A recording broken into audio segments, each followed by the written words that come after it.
tankers strangling the Strait of Hormuz. ಸ್ನೇಹಿತರೆ ನಮಸ್ಕಾರ, ನಿಮ್ಮ ಸೋಲೋ ಟ್ರಾವೆಲ್ 360 ಯೂಟ್ಯೂಬ್ ಚಾನಲ್ಗೆ ಸ್ವಾಗತ. ನಾನಿವತ್ತು ಮಾತಾಡ್ತಾ ಇರೋದು ಒಂದು ದೊಡ್ಡ ವಿಷಯದ ಬಗ್ಗೆ, ಇರಾನ್ ಯುದ್ಧ. ಈ ಯುದ್ಧದಲ್ಲಿ ಯಾವ ದೇಶಗಳೆಲ್ಲ ಸೇರಿಕೊಂಡಿದೆ, ಇದು ನಮ್ಮ ಭಾರತದ ಮೇಲೆ ಹೇಗೆ ಪರಿಣಾಮ ಬೀರ್ತಿದೆ, ಜಾಗತಿಕ ಮಟ್ಟದಲ್ಲಿ ಹೇಗೆ ಪರಿಣಾಮ ಬೀರ್ತಿದೆ, ಇನ್ನೂ ಮುಖ್ಯವಾಗಿ ನಮ್ಮ ಪೆಟ್ರೋಲು ಗ್ಯಾಸ್ ಬೆಲೆ ಏನಾಗುತ್ತೆ, ಬನ್ನಿ ಸಂಪೂರ್ಣವಾಗಿ ಸರಳವಾಗಿ ಇದ್ರ ಬಗ್ಗೆ ತಿಳ್ಕೊಳ್ಳೋಣ. ಮೊದಲನೇದಾಗಿ ಯುದ್ಧದಲ್ಲಿ ಯಾವ ದೇಶಗಳೆಲ್ಲ ಭಾಗಿಯಾಗಿದೆ ಅಂತ ನೋಡೋದಾದರೆ ಅಮೇರಿಕಾ, ಇಸ್ರೇಲ್ ಹಾಗೆ ಇರಾನ್ ದೇಶಗಳು ಭಾಗಿಯಾಗಿವೆ. ಅಮೇರಿಕಾ, ಇಸ್ರೇಲು ಇರಾನ್ ಮೇಲೆ ನಿರಂತರವಾಗಿ ದಾಳಿ ಮಾಡ್ತಾ ಇದೆ. ಅದಕ್ಕೆ ಪ್ರತ್ಯುತ್ತರವಾಗಿ ಇರಾನ್ ದೇಶ ಕೂಡ ಮಿಡಲ್ ಈಸ್ಟ್ ಎನರ್ಜಿ ಸೆಂಟರ್ಗಳ ಮೇಲೆ ದಾಳಿ ಮಾಡ್ತಾ ಇದೆ. ಈ ಯುದ್ಧದ ಸದ್ಯದ ಪರಿಸ್ಥಿತಿ ಏನು ಅಂತ ನೋಡೋದಾದರೆ, ಈ ಯುದ್ಧವನ್ನು ಬಗೆಹರಿಸೋದಕ್ಕೋಸ್ಕರ ಸುಮಾರು 60 ದೇಶಗಳು ಇದರ ಒಂದು ಭಾಗ ಆಗಿದೆ. ಅದರಲ್ಲಿ UK, ಫ್ರಾನ್ಸು, ಜಪಾನು, UAE ಮತ್ತು ಭಾರತ ಸೇರಿದಂತೆ ಇನ್ನೂ ಹೆಚ್ಚು ದೇಶಗಳು ಇದರ ಒಂದು ಭಾಗವಾಗಿದೆ ಅಂತ ಹೇಳ್ಬೋದು. ಸೊ ಇದೀಗ ಇದೊಂದು ಸಣ್ಣ ಯುದ್ಧ ಅಲ್ಲ, ಇದು ಆಲ್ಮೋಸ್ಟು ಗ್ಲೋಬಲ್ ಕ್ರೈಸಿಸ್ ಆಗ್ತಾ ಇದೆ ಅಂತ ಹೇಳ್ಬೋದು.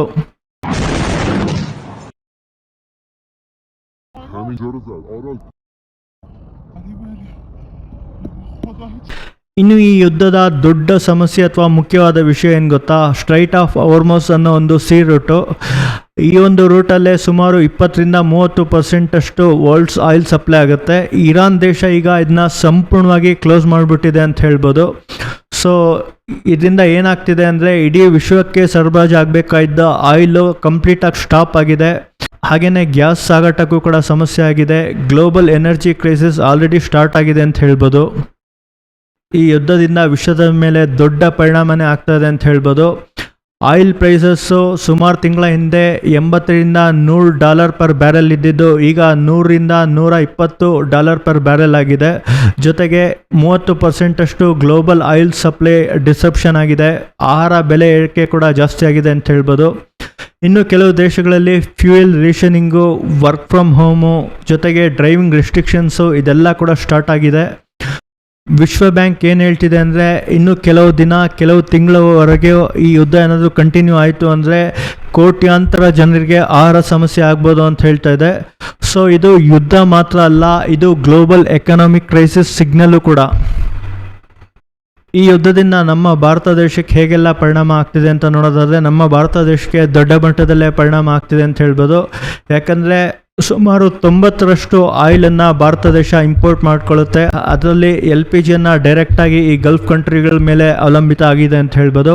ಅದರ ಪರಿಣಾಮ ಈಗಾಗಲೇ ನಮ್ಮ ಭಾರತ ದೇಶಕ್ಕೆ ಗ್ಯಾಸ್ ಸಪ್ಲೈ ಶಾರ್ಟೇಜ್ ಆಲ್ರೆಡಿ ಆಗಿದೆ. ಜೊತೆಗೆ ಬ್ಲ್ಯಾಕ್ ಮಾರ್ಕೆಟಲ್ಲಿ LPG ಸಿಲಿಂಡರ್ ದರ 6,000ರಿಂದ 8,000 ಅಷ್ಟು ದಾಟಿದೆ. ಇನ್ನು ಜನ ಪ್ರತಿಯೊಂದು ಸಿಲಿಂಡರ್ ಅಂಗಡಿಗಳ ಮುಂದೆ ಕ್ಯೂ ನಿಲ್ತಾ ಇದ್ದಾರೆ ಅಂತ ಹೇಳ್ಬೋದು. ರೆಸ್ಟೋರೆಂಟ್ಗಳು ಫೈರ್ವುಡ್ ಬಳಸ್ತಾ ಇದ್ದಾರೆ. ಜೊತೆಗೆ ಇಂಡಸ್ಟ್ರೀಸ್ ಪ್ರೊಡಕ್ಷನ್ ಕೂಡ ಆಲ್ಮೋಸ್ಟ್ ಸ್ಟಾಪ್ ಬರ್ತಾ ಇದೆ. ಗೌರ್ಮೆಂಟ್ ಏನು ಮಾಡ್ತಿದೆ ಅಂತ ನೋಡೋದಾದರೆ, ಫ್ಯೂಲ್ ಟ್ಯಾಕ್ಸ್ನ ಕಟ್ ಮಾಡ್ತಾ ಇದೆ, ಸಪ್ಲೈ ಮ್ಯಾನೇಜ್ಮೆಂಟ್ ಮಾಡ್ತಿದೆ, ಜೊತೆಗೆ ಆಲ್ಟರ್ನೇಟ್ ಫ್ಯೂಲ್ಸ್ನ ಪುಷ್ ಮಾಡ್ತಾ ಇದೆ. ಸೊ ಇದೊಂದು ಶಾರ್ಟ್ ಟರ್ಮ್ ಮ್ಯಾನೇಜ್ ಆಗ್ಬೋದು, ಆದರೆ ಲಾಂಗ್ ಟರ್ಮ್ ತುಂಬಾ ಡೇಂಜರು ಕೂಡ ಇದೆ. ಇನ್ನು ನಮ್ಮ ಭಾರತದಲ್ಲಿ ಪೆಟ್ರೋಲು ಮತ್ತು ಗ್ಯಾಸ್ ಬೆಲೆ ಏನಾಗುತ್ತೆ ಅಂತ ನೋಡೋದಾದರೆ, ಗ್ಯಾಸ್ ಬೆಲೆ ಪೆಟ್ರೋಲು ಅಥವಾ ಡೀಸೆಲ್ಲು $100-120-150 ಆಗೋ ಚಾನ್ಸು ತುಂಬಾ ಜಾಸ್ತಿ ಇದೆ ಅಂತ ಹೇಳ್ಬೋದು. ತಕ್ಷಣ ಆಗಿಲ್ಲ ಅಂದರೂ ಮುಂದಿನ ದಿನಗಳಲ್ಲಿ ಹಂತವಾಗಿ ಆಗೋ ಚಾನ್ಸ್ ಜಾಸ್ತಿ ಇದೆ. ಸದ್ಯಕ್ಕೆ ಕೇಂದ್ರ ಸರ್ಕಾರ ಪ್ರತಿಯೊಂದನ್ನು ನೀಟಾಗಿ ಮ್ಯಾನೇಜ್ ಮಾಡ್ತಾ ಇದೆ. ಆದರೆ ಮುಂದಿನ ದಿನಗಳಲ್ಲಿ, ಅಂದರೆ ಈ ಒಂದು ಅಮೇರಿಕಾ, ಇಸ್ರೇಲ್ ಜೊತೆಗಿನ ಇರಾನ್ನ ವಾರು ಜಾಸ್ತಿ ಆಯಿತು ಅಂದರೆ, ಮತ್ತಷ್ಟು ತೀವ್ರತೆ ಪಡ್ಕೊಳ್ತು ಅಂದರೆ ಖಂಡಿತ ನಮ್ಮ ದೇಶದಲ್ಲಿ ಪೆಟ್ರೋಲ್, ಡೀಸೆಲ್ ಬೆಲೆ ಆಗಿರ್ಬೋದು, ಜೊತೆಗೆ ಗ್ಯಾಸ್ ಬೆಲೆ ಆಗಿರ್ಬೋದು ಜಾಸ್ತಿ ಆಗುತ್ತೆ ಅಂತ ಹೇಳ್ಬೋದು. ಸದ್ಯಕ್ಕಾಗಿಲ್ಲ ಅಂದರೂ ಮುಂದಿನ ದಿನಗಳಲ್ಲಿ ಹಂತವಾಗಿ ಆಗೋ ಚಾನ್ಸು ಎಲ್ಲ ಕಾಣಿಸ್ತಾ ಇದೆ. ಸೊ ಕ್ರೂಡ್ ಆಯಿಲ್ ದರ $150-200 ಬ್ಯಾರೆಲ್ ಕೂಡ ಆಗ್ಬೋದು. ಜೊತೆಗೆ ಈಗಾಗಲೇ 50% ಜಾಸ್ತಿ ಆಗಿದೆ.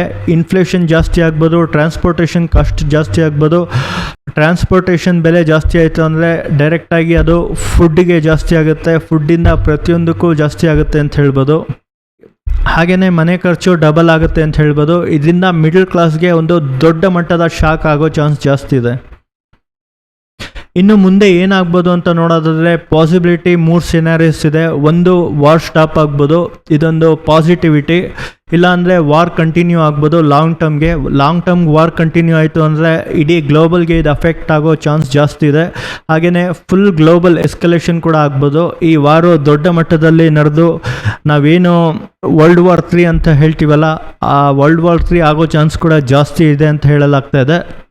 But world war 3 world war 1 world war 2 ಅಂತ ಇರೋದಿಲ್ಲ. ಇದು ಕಂಪ್ಲೀಟಾಗಿ ಫಿನಾನ್ಷಿಯಲ್ ವಾರ್ ಆಗೋ ಚಾನ್ಸ್ ಜಾಸ್ತಿ ಇದೆ. ಇನ್ನು ಎಕ್ಸ್ಪರ್ಟ್ ಏನು ಹೇಳ್ತಾ ಇದ್ದಾರೆ ಅಂತ ನೋಡೋದಾದರೆ ರಿಸೆಷನ್ ಕೂಡ ಆಗ್ಬೋದು, ಜೊತೆಗೆ ಇನ್ಫ್ಲೇಷನ್ ಜಾಸ್ತಿ ಆಗ್ಬೋದು ಅಂತ ಹೇಳ್ತಾ ಇದ್ದಾರೆ. ನಮ್ಮ ಭಾರತ ಈಗ ಸ್ಮಾರ್ಟ್ ಮೂವ್ ಮಾಡ್ತಾ ಇದೆ. ಒಂದು ಕಡೆ ಯುದ್ಧ ನಡೀತಾ ಇದ್ರು ಕೂಡ ನಮ್ಮ ಭಾರತ ದೇಶ ಇರಾನ್ ಜೊತೆ ಆಗಿರ್ಬೋದು ಅಥವಾ ಇರಾನ್ ದೇಶಕ್ಕೆ ಸಂಬಂಧಪಟ್ಟ ದೇಶಗಳ ಜೊತೆ ಒಂದು ಡಿಪ್ಲೊಮೆಟಿಕ್ ಟಾಕ್ ಮಾಡ್ತಾ ಇದೆ. ಯಾವುದೇ ಯುದ್ಧ ಆದರೂ ಕೂಡ ನಮ್ಮ ಭಾರತ ದೇಶಕ್ಕೆ ಯಾವುದೇ ತೊಂದರೆ ಆಗದೆ ಇರೋ ಥರ ನಮ್ಮ ಕೇಂದ್ರ ಸರ್ಕಾರ ನಡ್ಕೊಳ್ತಾ ಇದೆ ಅಂತ ಹೇಳ್ಬೋದು. ಜೊತೆಗೆ ಎನರ್ಜಿ ಡೈವರ್ಸಿಫಿಕೇಷನ್ ಕೂಡ ಮಾಡ್ತಾ ಇದೆ. ಆದರೆ ಸಿಚುವೇಶನ್ ಇನ್ನೂ ಸದ್ಯಕ್ಕೆ ಅನ್ಪ್ರೆಡಿಕ್ಟಬಲ್ ಅಂತ ಹೇಳ್ಬೋದು. proves the US killed more than 160 civilians, mostly children, in a strike on a girls' school. This vision purportedly showing debris from a US missile, adding to preliminary findings by US authorities. ಸ್ನೇಹಿತರೆ, ಈ ಯುದ್ಧದ latest update ತುಂಬ serious ಆಗಿದೆ ಅಂತ ಹೇಳ್ಬೋದು. America ಮತ್ತು Israel Iran ಮೇಲೆ ನಿರಂತರವಾಗಿ ದಾಳಿ ಮಾಡ್ತಾನೇ ಇದೆ. ಸೊ ಇದರಿಂದ ಯುದ್ಧ ಮತ್ತಷ್ಟು ತೀವ್ರವಾಗ್ತಾ ಇದೆ. ಸ್ಟ್ರೈಟ್ ಆಫ್ ಹಾರ್ಮೋಸ್ನಲ್ಲಿ ಶಿಪ್ ಮೂವ್ಮೆಂಟು ಆಲ್ಮೋಸ್ಟ್ ಸ್ಟಾಪ್ ಆಗಿದೆ. ಪ್ರತಿ ದಿನಕ್ಕೆ 130ರಿಂದ 150 ಶಿಪ್ಗಳು ಪಾಸ್ ಆಗ್ತಾ ಇದ್ದಿದ್ದು ಈಗ ಕೇವಲ 5ರಿಂದ 6 ಶಿಪ್ಗಳು ಮಾತ್ರ ಪಾಸ್ ಆಗ್ತಿದೆ ಅಂತ ಹೇಳ್ಬೋದು. ಸೊ ಇದು ಗ್ಲೋಬಲ್ ಆಯಿಲ್ ಸಪ್ಲೈಗೆ ಒಂದು ದೊಡ್ಡ ಶಾಕ್ ಆಗಿದೆ.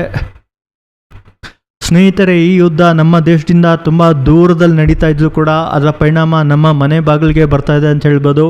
ಪೆಟ್ರೋಲು, ಗ್ಯಾಸು, ಫುಡ್ಡು ಎಲ್ಲದರ ಮೇಲೆ ಅದರ ಪರಿಣಾಮ ಬೀರ್ತಾ ಇದೆ. ಮುಂದಿನ ದಿನಗಳಲ್ಲಿ ಯುದ್ಧ ಯಾವ ಹಂತಕ್ಕೆ ತಲುಪುತ್ತೆ ಅಂತ ಕಾದು ನೋಡೋಣ. ಸೊ ಈ ವಿಡಿಯೋ ನಿಮ್ಗೆ ಹೆಲ್ಪ್ ಆಯಿತು ಅಂದರೆ ನನ್ನ ಚಾನಲ್ ಸಬ್ಸ್ಕ್ರೈಬ್ ಮಾಡಿ, ಶೇರ್ ಮಾಡಿ, ಹಾಗೆಯೇ ಸಬ್ಸ್ಕ್ರೈಬ್ ಮಾಡೋದನ್ನ ಮರಿಬೇಡಿ. Thank you. My administration, as you know better than anybody, is also working to keep the oil flowing. It's flowing all over. As US and Israel's bombardment of Iran continues, the country's exiled crown prince has renewed calls for the regime's military to defect.